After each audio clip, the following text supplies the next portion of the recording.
Hi everyone, in today's video we're going to be using our kinematic equations for constant acceleration to solve for an incline plane problem. Coming right up.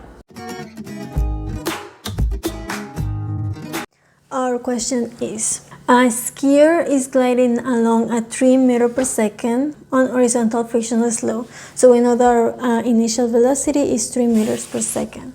He suddenly starts down a 10-degree incline.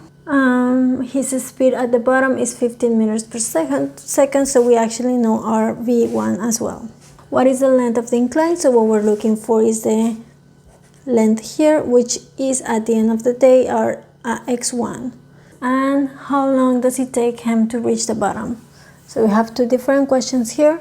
The second one is just the time, the first one is just the displacement. We'll do the same thing as we did last time. We'll make a table of our known and unknowns. So for my initial velocity, we said it was 3 meters per second. For my t0, I'm just going to say 0 seconds. And for my x0, I'm going to say 0 as well. Then we have my v1, my t1, and my x1. This is what we're looking for. My t1, we're also looking for that in our second question, and my v1 is just 15 meters per second. So we just go from the first equation. Can we solve for that? So we have our vf, my final velocity, then we have our initial velocity plus, and then we have the time. So my final velocity equals to 15 equals to my initial velocity, which is 3 plus, and then I have my acceleration is actually g sine of theta, which is my angle of incline. That's equal to my acceleration. 9.8 sine 10 times t.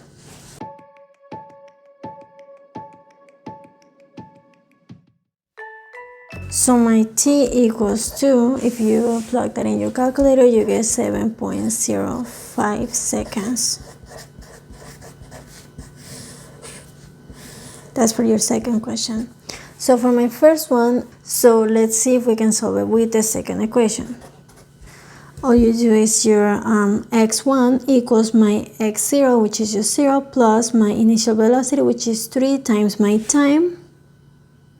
I have it here, and plus half acceleration, which is again this one, times square.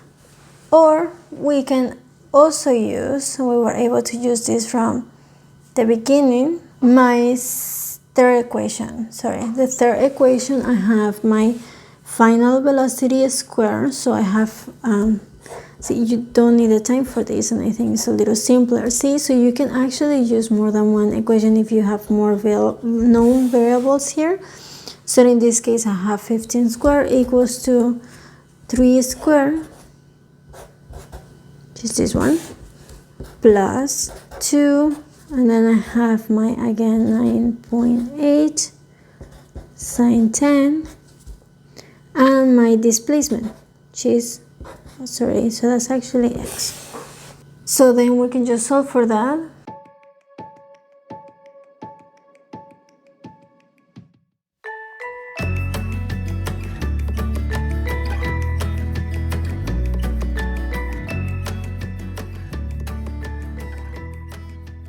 So my x1, which is my displacement, is just 0.52 meters.